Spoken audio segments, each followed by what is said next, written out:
जय श्री कृष्ण।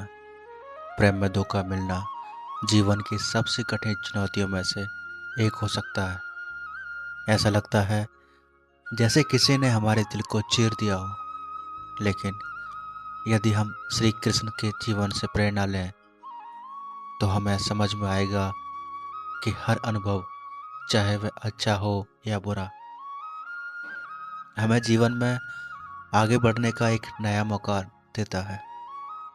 एक बार अर्जुन ने श्री कृष्ण से पूछा, मधुसूदन, प्रेम में हार क्यों मिलती है? कोई जिसे हम पूरे मन से चाहते हैं वही हमें धोखा क्यों देता है? श्री कृष्ण ने मुस्कुराते हुए कहा, हे पार्थ, प्रेम का अर्थ केवल पाना नहीं है। सच्चा प्रेम तो त्याग, सहानुभूति और समर्पण में है। जो केवल पाने की चाहत में प्रेम करता है वह कभी संतुष्ट नहीं हो सकता। प्रेम में धोखा नहीं होता, केवल हमारी उम्मीदें टूटती हैं। श्री कृष्ण ने कहा, हर आत्मा अपने कर्मों के अनुसार अनुभव करती है। यदि तुम्हें किसी ने धोखा दिया है तो उसे कष्ट देकर अपना समय नष्ट मत करो, बल्कि सोचो कि यह अनुभव तुम्हें क्या सिखा रहा है। जैसे युद्ध के मैदान में अर्जुन ने हार मानने की सोची थी, लेकिन मैंने उसे ज्ञान दिया। उसी प्रकार जीवन में हर कठिनाई तुम्हें एक सबक देती है। श्री कृष्ण ने आगे समझाया, पार्थ, प्रेम और मोह में बहुत अंतर है। मोह हमें बांधता है, जबकि प्रेम हमें मुक्त करता है। अगर तुम्हारा प्रेम सच्चा है तो वह तुम्हें शक्ति देगा, लेकिन अगर प्रेम मोह है तो वह तुम्हें तोड़ देगा। श्री कृष्ण ने कहा, जिन्होंने तुम्हें धोखा दिया है उन्हें माफ़ कर दो। माफ़ी सबसे बड़ा धर्म है। माफ़ी से मन हल्का होता है और जीवन में नए अवसर आते हैं। जैसे मैं राधा से प्रेम करता हूँ, लेकिन फिर भी उन्हें छोड़कर जीवन में आगे बढ़ा ताकि धर्म की स्थापना न कर सकूं। पार्थ, अपने कर्मों पर ध्यान दो। जो व्यक्ति धोखा देता है वह अपने कर्मों का फल स्वयं भुगतेगा। तुम केवल अपने कर्मों को धर्म और सच्चाई के मार्ग पर रखो। यही जीवन का सच्चा उद्देश्य है। प्रेम, त्याग, समर्पण और सेवा का नाम है। धोखे को स्वीकार करें, इसे अनुभव मानें और इससे सीखें। मोह केवल दुख का कारण बनता है। क्षमा का अभ्यास करें। क्षमा से ही सच्ची शांति मिलती है। कर्म करते रहें। अपने जीवन के लक्ष्य को मत भूलो। अर्थ है, हे अर्जुन, योग में स्थिर होकर अपने कर्तव्यों का पालन करो। सफलता और असफलता में समान भाव रखो। यही समभाव योग कहलाता है।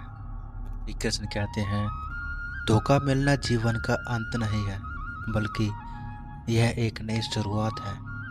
यह तुम्हें सिखाता है कि तुम अपनी शक्ति को पहचानो।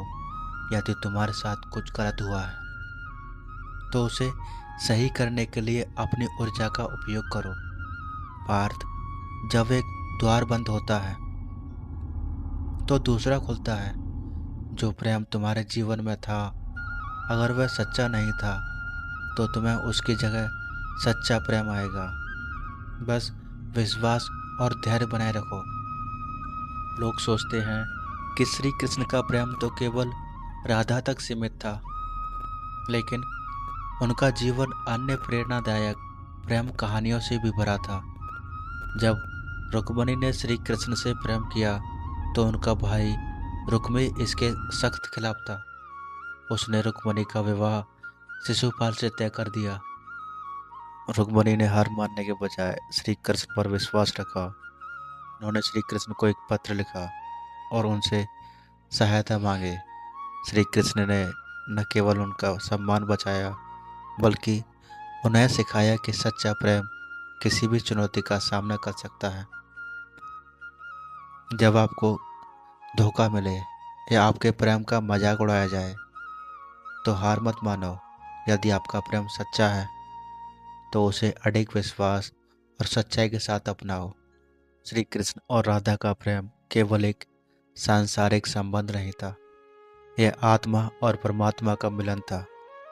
राधा ने कभी भी श्री कृष्ण के साथ विवाह नहीं किया, लेकिन उनके प्रेम को इतना पवित्र माना गया कि लोग आज भी राधे कृष्ण के नाम जपते हैं। जब अर्जुन ने पूछा, मधुसूदन, राधा आपके जीवन का सबसे महत्वपूर्ण हिस्सा थी, फिर आपने उन्हें छोड़ा क्यों? कृष्ण मुस्कुराए और बोले, पार्थ, प्रेम को अपने होने की आवश्यकता नहीं होती। प्रेम त्याग है और त्याग ही इसे महान बनाता है। प्रेम केवल साथ रहने का नाम नहीं है। यदि आपको कोई छोड़कर चला गया है तो यह याद रखें कि सच्चा प्रेम कभी खत्म नहीं होता, वह आपकी आत्मा का हिस्सा बन जाता है। महाभारत कथा में द्रौपदी ने श्री कृष्ण से अपने जीवन की हर कठिनाई में सहायता मांगी। जब कौरवों ने सभा में उनका अपमान करने की कोशिश की तो श्री कृष्ण ने उनकी रक्षा की। कृष्ण ने द्रौपदी से कहा, जिन्होंने तुम्हें दर्द दिया है उन्हें समय का इंतजार करने दो, सबका हिसाब रहता है। इससे द्रौपदी को यह विश्वास हुआ कि जीवन में न्याय और सत्य की विजय हमेशा होती है। धोखा या अपमान का बदला खुद लेने की कोशिश मत करो। ईश्वर पर भरोसा रखो, सही समय आने पर सब कुछ ठीक हो जाएगा। श्री कृष्ण ने हमेशा अपने भक्तों को यह सिखाया कि जीवन में हर अनुभव एक सीख है। उन्होंने कहा, पार्थ, जिस प्रकार गंगा में हर धार शुद्ध नहीं होती, उसी प्रकार जीवन में हर रिश्ता पवित्र नहीं होता। लेकिन यह तुम्हारे ऊपर है कि तुम किसे अपने जीवन में रखते हो और किसे जाने देते हो। धोखा जीवन का अंत नहीं होता, यह केवल तुम्हें यह सिखाने आया है कि तुम्हारी आत्मा कितनी मजबूत है। श्री कृष्ण ने कहा, कर्मण्येवाधिकारस्ते मा फलेषु कदाचन। इसका अर्थ है तुम्हारा अधिकार केवल कर्म करने में है, फल पर नहीं। जब कोई आपको धोखा देता है तो इसका अर्थ यह नहीं कि आप खुद को कमज़ोर मान लें। इसका अर्थ यह है कि आप अपने कर्म को और महान बनाएं। जो लोग धोखा देते हैं वे अपने कर्मों का फल समय आने पर पाते हैं। अपना ध्यान अपने कर्मों पर लगाओ, दूसरों की गलतियों से खुद को गिरने मत दो। श्री कृष्ण ने गीता में अर्जुन को सिखाया कि जीवन में हर समस्या का समाधान है। उन्होंने कहा, जो अपने आप पर विश्वास नहीं करता वह जीवन में कभी सफल नहीं हो सकता। यदि प्रेम में धोखा मिला है तो इसे एक अंत नहीं बल्कि एक नई शुरुआत मानो। तुम्हारे लिए जो सबसे अच्छा है वह तुम्हारे पास अवश्य आएगा। धैर्य और विश्वास को मत छोड़ो। जीवन में हमेशा आगे बढ़ते रहो।